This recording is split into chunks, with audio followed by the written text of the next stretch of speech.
دو ایسے اقدامات کیے گئے جو پاکستان کے وجود کے لیے انتہائی خطرناک اور انتہائی شرمناک.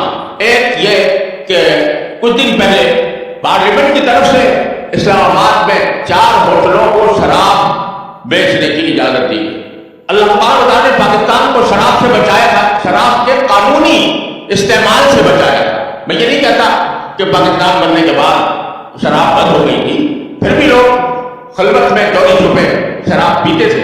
لیکن وہ منظر جو ہم نے اپنے بچپن میں دیکھا تھا کراچی کا, کہ کراچی میں صدر بازار میں قدم قدم پر شراب خانے تھے اور وہاں شراب اس طرح پی جاتی تھی جیسا کہ آپ ریسٹورنٹ میں بیٹھ کر چائے پی لیں. اس طرح اس کا رواج عام تھا. گلیوں میں سے شراب کی بو آیا کرتی تھی. لیکن اللہ تبارک و تعالیٰ نے اپنے فضل و کرم سے ہمیں اس سے نجات عطا فرمائی تھی, اور 1978 میں صدر ضیاء الحق صاحب مرحوم کے زمانے میں اور ہماری طرف سے ایک قانون منظور ہوا. اس قانون کے تحت شراب بالکل بند کر دی گئی اور شراب کا پینا جرم قرار دیا گیا, اس کا بیچنا جرم قرار دیا گیا. اس قانون کی تیاری میں اس ناکارہ کا بھی حصہ تھا اور اللہ تبارک و تعالیٰ نے وہ قانون منظور کرایا. یہاں تک کہ پی آئی اے کے جو جہاز تھے پہلے اس میں شراب پلائی جاتی تھی, مسافروں کو پلانے کا انتظام تھا, اور جب پی آئی اے سے شراب بند کرنے کا حکم آیا تو کہا جاتا تھا کہ اب پی آئی اے یہ نقصان برداشت نہیں کر سکے. لیکن اللہ تبارک و تعالیٰ نے اپنی آنکھوں سے دکھایا, لوگوں کو آنکھوں سے دکھایا کہ پی آئی اے کا منافع جس سال شراب بند ہوئی وہ پچھلے سالوں کے مقابلے میں کئی گنا زیادہ بڑھ گئی.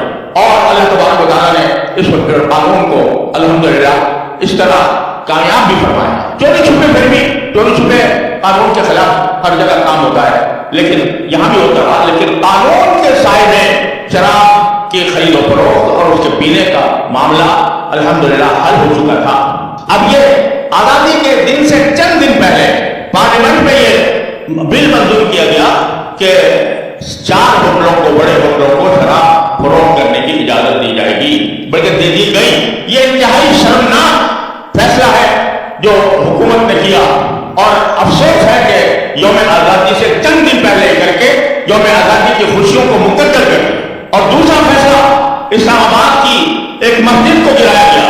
کہا جا رہا ہے کہ ہم نے مدرسہ گرایا تھا اور مدرسے والوں سے یہ طے کیا گیا تھا کہ ہم اس کے متبادل زمین 12 قبو میں ادا کریں گے اور وہاں پر مدرسہ قائم ہوگا, اور مدرسہ وہاں پر منتقل کر دیا گیا. یہ اول تو یہ باہمی مذاکرہ کس طرح ہوا, کس نے اس پر اتفاق کا اظہار کیا, یہ کچھ پتہ نہیں. اور دوسرے, اگر مدرسے کو منتقل کرنے کا معاملہ تھا وہ ہو سکتا ہے کہ مذاکرے کی بنیاد پر اس کو منتقل کر دیا جائے, لیکن جو مسجد بن گئی تھی اور جو چیز ایک مرتبہ جو جگہ مسجد بن جاتی ہے وہ قیامت تک مسجد رہتی ہے, اس کا تقدس برقرار رکھنا ہر مسلمان کے فرائض بتاول ہے. اس مسجد کو گرانے پر کوئی مذاکرہ نہیں ہو سکتا, اس کے بارے میں کوئی سمجھوتا نہیں ہو سکتا, اس لیے کہ مسجد بن گئی تھی اور سال سے اس میں نمازیں پڑھی جا رہی تھی. وہ کسی مذاکرے سے, کسی معاہدے سے اس کو ختم کرنا کسی صورت جائز نہیں تھا. لیکن انتہائی افسوس کی بات ہے کہ ایسی افسوسناک اور ایسی شرمناک حرکت کی گئی کہ اس مسجد کو شہید کیا. میں یہ کہتا ہوں حکومت کے لوگوں سے کہ آپ مجھے پورے پاکستان میں کوئی ایک مسجد ایسی دکھا دیں جو حکومت نے بنائی ہو. جتنی مسجدیں ہیں وہ عوام نے بنائی, مسلمانوں نے بنائی. حکومت کی طرف سے, حکومت کے خرچ پر کوئی ایک مسجد پورے پاکستان میں کم از کم میں نے نہیں بنے. شاہ فیصل مسجد اگر ہے تو سعودی عرب کی امداد سے بنائی گئی, لیکن وہ مسجد ایسی مسجد جو پاکستانی بجٹ کے اندر شامل کر کے بنائی گئی ہو, کم از کم میرے علم میں کوئی ایسی مسجد نہیں. یہاں تک کہ کئی مجھے ایک میرے دوست بتا رہے تھے کہ جس مسجد میں امامت کرتا ہوں وہ سرکاری پولیس کا مرکز ہے. سرکاری پولیس کا مرکز جو ہے وہ بھی سرکار کے خرچ پر نہیں بنایا گیا بلکہ عوام سے ڈنڈا لے کر بنایا گیا.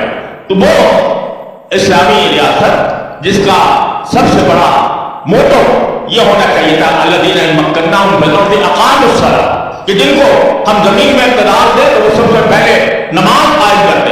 اس ریاست کے حکمرانوں نے کوئی مسجد ایک نہیں بنائی پورے ملک میں, اور جو مسجد بنائی جا رہی تھی اس کو شہید کرنے کے واقعات ایک سے زیادہ ہے. اور افسوس ہے کہ اس موقع پر جبکہ یوم آزادی یہ حرکت کر کے سارے مسلمانوں کو اور سارے دین کے عوام کو، پاکستان کے عوام کو، ان کو ایک طرح سے ان کے جذبات کو مجروح کر کے ان کو اس بات کی دعوت دی گئی ہے کہ حکومت کے خلاف اٹھ کھڑے۔ انتہائی افسوس، انتہائی صدمہ۔